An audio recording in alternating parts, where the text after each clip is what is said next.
Shalom pemirsa GKK TV yang terkasih, kita ketemu lagi di acara Music Corner. Setelah sempat vakum beberapa lama karena PPKM, kita bertemu kembali di acara Music Corner yang kali ini akan mengupas tentang teknik vokal.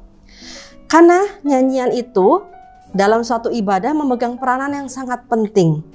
Kita juga sering mendengarkan nyanyian-nyanyian yang dinyanyikan secara lewat musik rohani, atau di TV, atau di radio, atau di mana, dan memegang peranan penting. Kenapa? Karena di situ kita bisa memuji Tuhan, kita bisa menyembah Tuhan. Nah, tapi kadang-kadang penyanyi-penyanyi juga kurang menguasai teknik vokal yang baik dan benar. Bagaimana caranya mengetahui teknik vokal yang baik dan benar? Kita akan bertemu dengan seorang narasumber yang suaranya sangat indah dan menguasai teknik vokal dengan begitu baik. Siapa dia? Kita temui dia. Evelyn. Halo Evelyn, apa kabar? Halo Ruth, baik. Iya, sehat-sehat ya. Duh, puji Tuhan. Semua. Terima kasih Evelyn bisa hadir di acara Music Corner, menjumpai juga pemirsa yang biasa melihat Evelyn nyanyi solo dengan suara yang begitu indah kalau lagi Natal, lagi Paskah dan acara-acara gereja. Gimana tuh Evelyn caranya bisa bernyanyi dengan baik? Kita kupas tuntas ya. Ayo, mari kita sharing bersama. Baik. Nah, ketika seorang menyanyi, apa yang pertama-tama harus dilakukan pada saat kita berdiri gitu akan segera menyanyi? Apa yang harus dilakukan? Sebenarnya pada saat awal tentu saja postur nomor pertama ya. Posturnya. Karena kan itu yang paling orang lihat ya. Betul. Kita bisa dalam posisi duduk seperti ini, atau juga dalam posisi berdiri. Kalau kita berdirinya kurang baik, misalnya agak sedikit bungkuk atau terlalu ke belakang tegang, itu juga tidak baik ya. Betul. Nah, mungkin apa boleh kita contohkan sekarang? Boleh silakan. Cara Misalnya, duduk, misalnya apa? Misalnya kalau dalam duduk, ini mungkin bangkunya agak sedikit ke belakang, jadi kurang baik. Nah, jadi saya akan sedikit maju. Dalam posisi tegak lurus seperti ini. Supaya apa tuh kalau gitu? Supaya tulang belakangnya lurus. Oh, mempengaruhi ya? Sangat. Kalau saya duduk seperti ini, saya nyanyi. Lah, semuanya terlihat semuanya kempes kan? Lah, tidak ada yang menopang. Iya. Sementara kalau saya sedikit tegak, semua badan saya ditopang sama tulang belakang. Betul. Dadanya juga tidak kempes.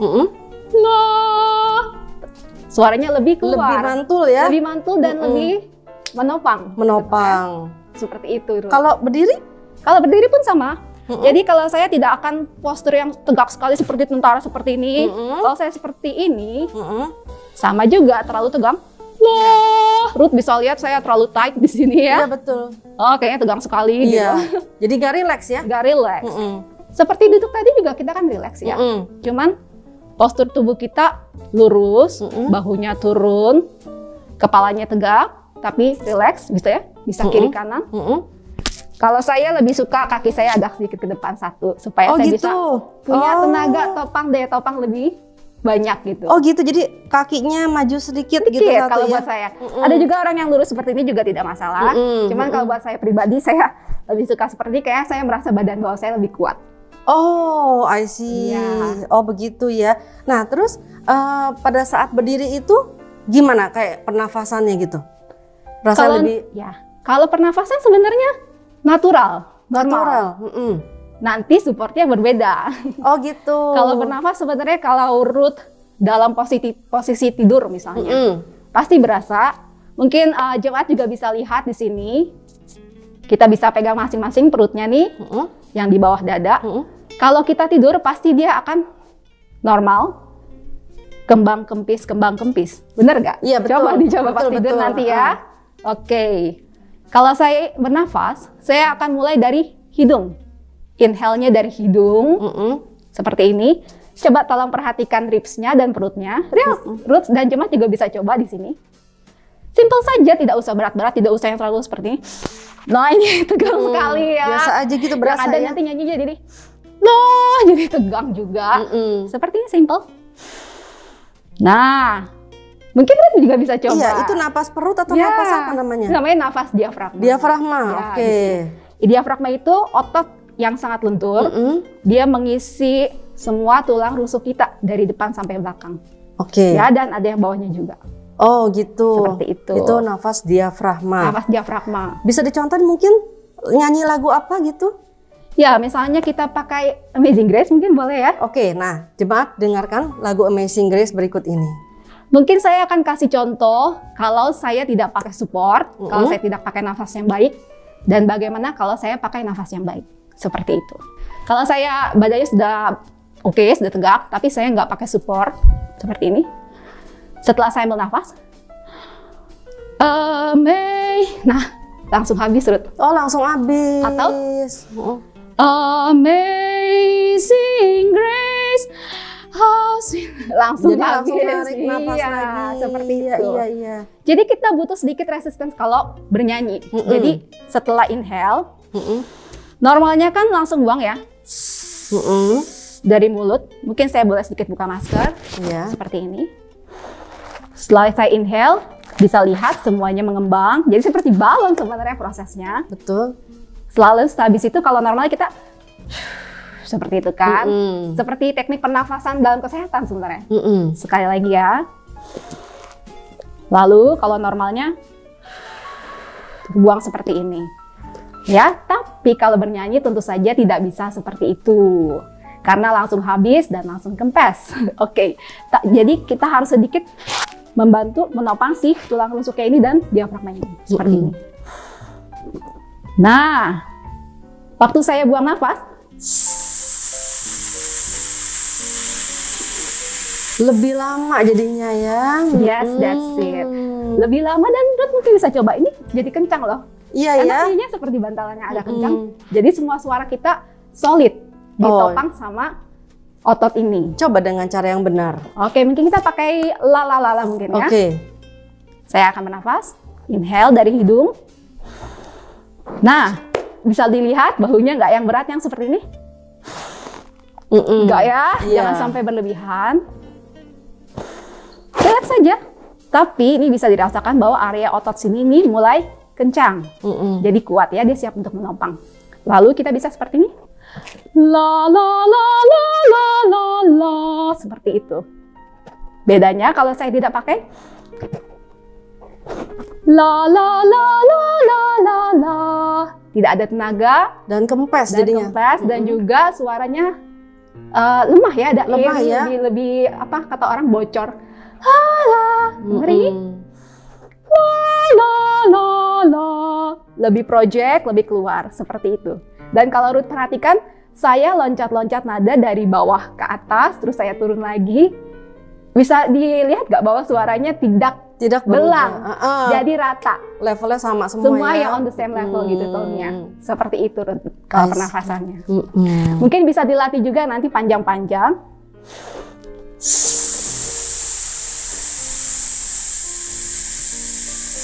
Jadi tidak cuma ribsnya doang, atasnya pun tetap solid ya, jangan sampai kempes.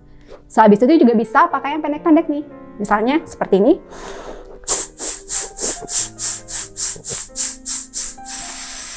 Nah, kira-kira seperti itu. Luar biasa. Jemaat di rumah harus mencontoh teknik bernafas yang baik. Nah, setelah penafasan, ekspresi mungkin kita bahas nih. Gimana ekspresinya pada saat bernyanyi? Dari saya yang pasti senyum itu nomor satu ya. Gak usah yang berlebihan. Cuman kenapa setiap kali kita misalnya mau pelayanan apapun itu, mau singer, khotbah ataupun jadi pemazmur, kenapa bagus senyum, terutama untuk penyanyi? Kenapa? Pertama misalnya saya senyum nih, saya buka sekali lagi. Kalau saya tersenyum, saya mempersiapkan semua hal. Satu, mental saya juga. Saya lebih rileks kalau seperti ini dibanding saya, aduh bagaimana ya, aduh salah gak ya? Gitu. Oke. Ambil nafas, inhale lagi. Lalu smile. Satu, mental. Yang kedua apa, Ruth, kira-kira menurut Ruth? Saya mempersiapkan apa kalau saya tersenyum? Napasnya juga? Yes, napasnya juga. Kedua adalah placement. Penempatan suaranya. Kalau saya seperti ini. Setelah nafas, terus tegang lagi. Amazing Grace. Agak terbuang ya, kalau seperti ini. Amazing Grace. Dan lebih mencerminkan ya juga. Lebih brilian juga soundnya. Betul. Seperti itu. Oke, itu satu, mental dan placementnya.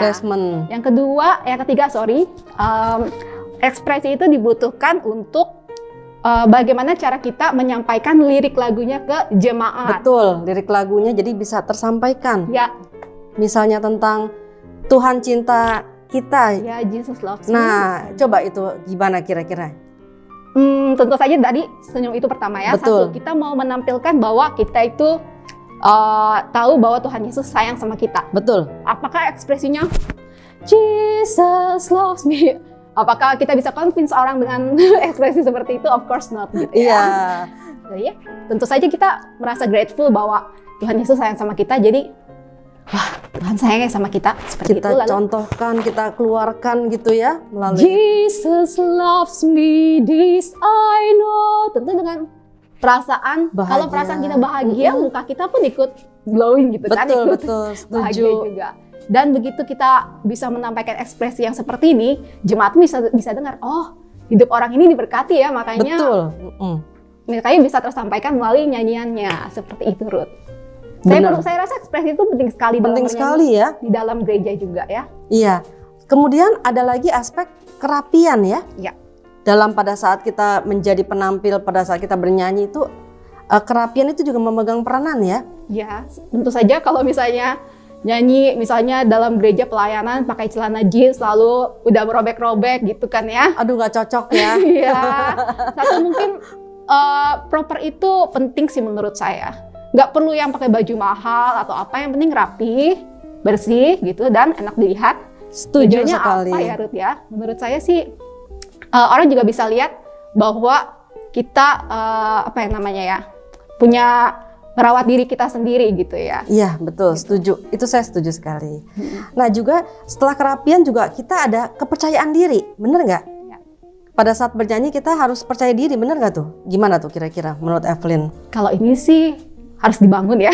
Oh gitu. Karena saya sendiri waktu kecil sih jujur aja nyanyi di mana-mana pasti grogi gitu. Apalagi ngeliat di depan orang ya, semua gitu ya. Seperti itu. Kalau sekarang lagi online bukannya lebih enak? Kalau online pasti nyanyinya lebih enak ya. Nah, karena kan kalau kayak tampil di kita mesti ibadah online kan depan kita tuh porsi kosong. Ya. Jadi itu lebih gimana tuh? Itu ada efeknya nggak? Lebih nggak grogi sih pasti ya. Kita lebih ekspresif, bisa lebih bebas tentunya. Gitu.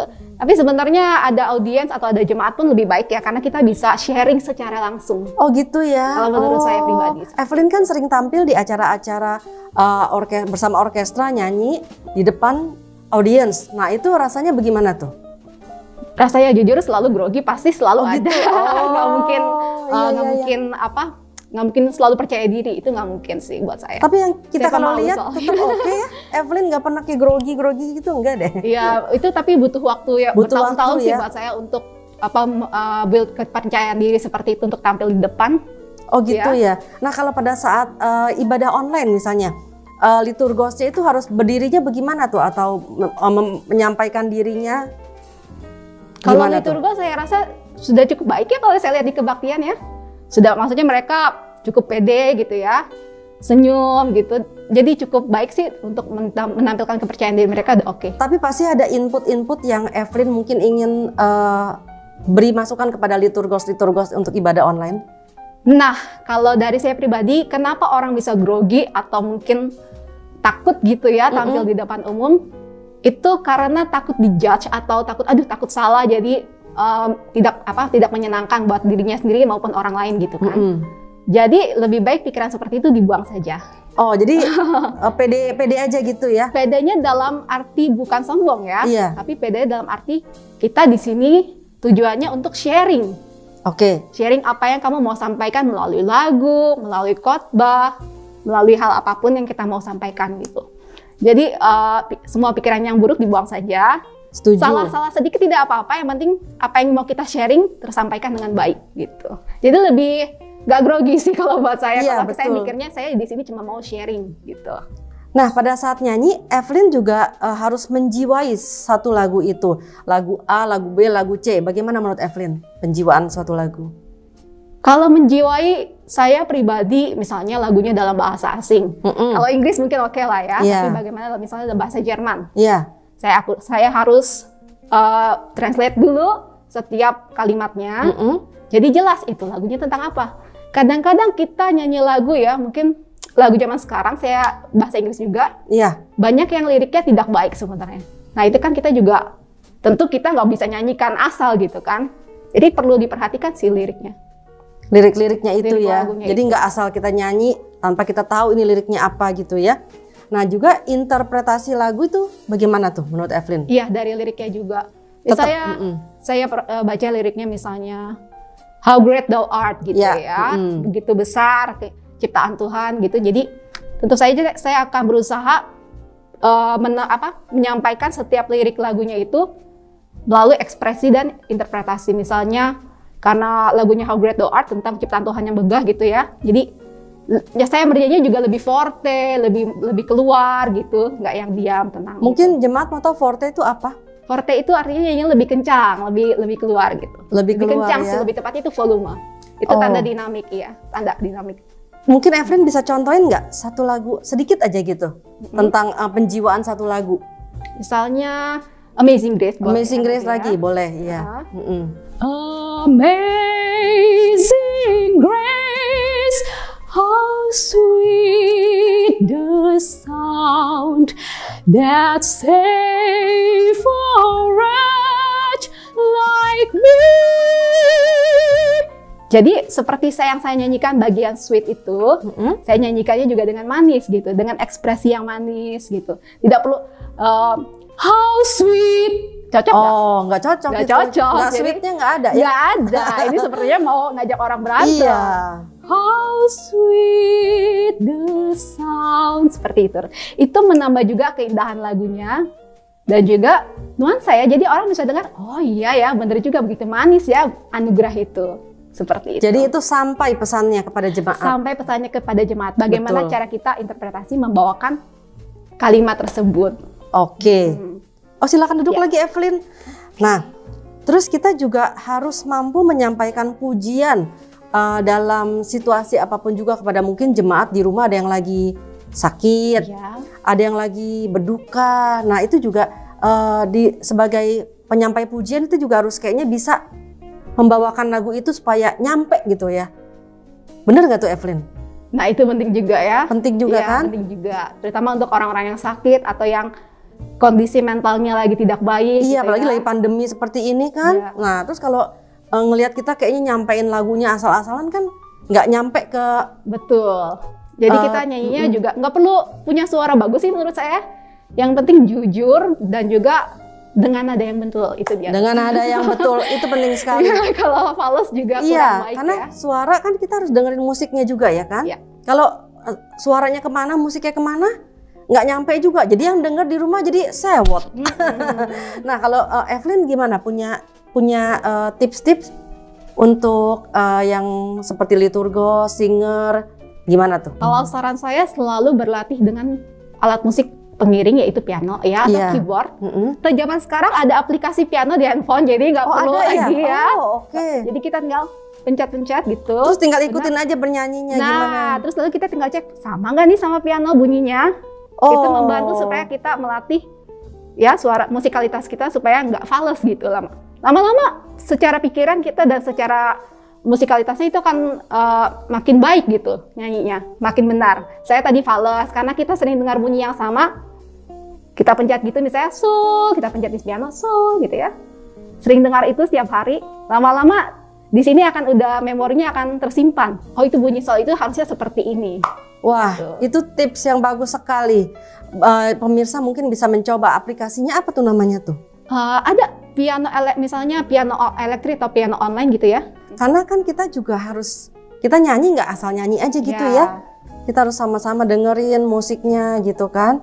Nah terus kemudian dalam saat teknik vokal ini selain tadi terakhir penjiwaan ya, ada hal-hal apa lagi nggak yang mempengaruhi suatu lagu? Pengkalimatan ya, phrasing ya, saya rasa penting juga. Nah iya tuh, bisa dicontohin? Dan ini berhubungan dengan nafas sih. Ya misalnya saya ngomong seperti tadi lagu ya, Amazing Grace, how sweet the sound. Misalnya saya ngomong Amazing Grace, how sweet the sound. Kepotong di situ. Kepotong di situ. Secara bahasa juga sudah salah, Oke. ya. Dan nyanyinya juga yang dengar nggak enak karena Oh putus. iya, karena kan kayaknya kalimat potong-potong putus. gitu Iya, ya. ceritanya jadi tidak bisa tersampaikan dengan baik gitu. Betul. Jadi harusnya bagaimana tuh? penting balik lagi ke nafas yang tadi. Ruth, silakan mungkin boleh juga pegang seperti tadi, otot sini. Saya nyanyi Amazing Grace, koma, How Sweet the Sound. Kalau koma boleh nafas. Oh, kalau koma boleh nafas. Ya, itu. Jadi seperti ini. Amazing Grace, how sweet the sound. Bisa juga pakai bantuan tangannya ini Ruth, supaya suaranya panjang gitu. terus. Oh, itu ngefek ya? Ini buat latihan ya. Kadang-kadang kalau saya nyanyi dimanapun, tangan saya suka begini ya, itu bukan lagi gaya Ruth sebenarnya. Itu sebenarnya saya lagi, ayo nafas saya jangan sampai habis, tergembang terus. Oh, itu ngefek ya, begitu ya? Orang-orang tapi audiens lihatnya, wah lagi bergayanya bagus ya. Saya pikir, iya begitu. Nggak taunya karena ini sebagai supaya... Iya, supaya nafasnya juga lebih panjang. Itu. Jadi kan satu kalimat lagu itu bisa tersampaikan dengan baik. Seperti itu. Dan juga artikulasinya jelas gitu ya. Yes. Misalnya kalau kita nyanyi ini. That save a wretch like... Kan kurang baik. Iya, betul. Bisa dibayangkan, ya, bisa dibayangkan seperti kereta api atau yang pakai gerakan pelangi seperti ini. Ya. Oh, bagaimana tuh coba? Seperti apa, berenang ya atau gini ya? That save a wretch like me. Terus misalnya saya berusaha supaya suaranya sampai ke ujung. Iya, dibantu pakai tangan itu ya? Dibantu pakai tangan dan juga dibantu pakai otot ini. Oke. Seperti itu. Luar biasa ya. Satu lagi Evelyn, saya ada satu pertanyaan nih. Ya. Pada saat kita sedang melayani Tuhan di gereja, kita bernyanyi dengan begitu bagus. Tapi sebenarnya kan ada satu yang harus kita selalu ingat, bahwa itu hanya nama Tuhan yang ditinggikan, bukan karena kemampuan kita. Ya. Menurut Evelyn gimana tuh? Nah, menurut saya itu betul sekali Ruth. Dalam bernyanyi gitu ya, sebagai singer, sebagai WL, ya tugas kita adalah menyampaikan lirik lagu puji-pujian itu untuk disampaikan kepada jemaat. Betul. Tentu aja itu harus efektif. Tapi efektif di sini dalam cara yang humble gitu. Oh iya betul. Ya, ketika kita bernyanyi di dalam gereja gitu ya, kita mau puji-pujian itu tersampaikan kepada jemaat dan juga hopefully kepada Tuhan gitu. Betul. Ya, Tuhan berkenan gitu. Saya rasa perasaan seperti saya ingin suara saya didengar banyak orang gitu, pengen terkenal. Nah itu Ruth ya. Itu salah, nggak boleh itu ya. Itu salah sekali menurut saya ya. Dan juga pengen merasa orang-orang bilang suaranya bagus ya gitu-gitu. Saya rasa semuanya itu kalau kita punya kemampuan musik ya, semua itu hanya anugerah Tuhan gitu. Betul, ya. Itu saya Jadi, setuju. Menurut saya ketika saya bernyanyi di dalam gereja gitu ya, semuanya saya kembalikan pada Tuhan. Kita memberi yang terbaik pada Tuhan dan hopefully juga jemaat bisa merasakan hal yang sama seperti saya. Betul. Jadi bukan karena wah suara gue bagus nih, ntar jadi gini. Ya, oh ya nggak boleh begitu kalau ya. Kalau seperti itu mungkin jadi penyanyi populer gitu. Oh iya. Iya, dan ternyata setelah kita ngobrol-ngobrol ini kita sudah sampai di bagian terakhir ini. Ya. Mungkin Evelyn ada pesan-pesan kepada pemirsa di rumah? Pesan saya sih untuk jemaat-jemaat yang mungkin punya musikalitas tinggi gitu ya, ataupun mungkin yang pengen belajar tapi belum bisa. Menurut saya bolehlah belajar musik vokal ataupun instrumen apapun supaya kita juga bisa memuliakan Tuhan dengan cara bermusik gitu. Itu penting sekali karena di dalam gereja kita kadang-kadang si ini nggak bisa, si itu nggak bisa gitu ya. Betul. Why not gitu menurut saya. Musik itu selain juga kita kembalikan pada Tuhan juga berguna sih untuk apa?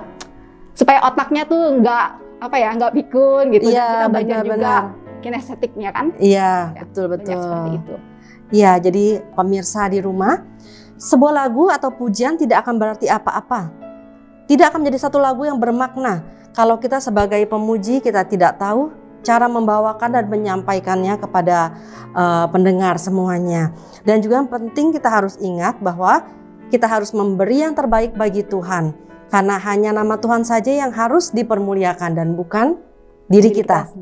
Sampai di sini acara Music Corner tentang teknik vokal bersama Evelyn. Terima kasih sudah sama-sama datang, dan kiranya jemaat juga mendapat berkat, mendapat manfaat dari bincang-bincang kita pada hari ini. Kiranya kita terus memuji Tuhan, tidak henti-hentinya, dan nama Tuhan saja yang dipermuliakan. Soli Deo Gloria. Sampai berjumpa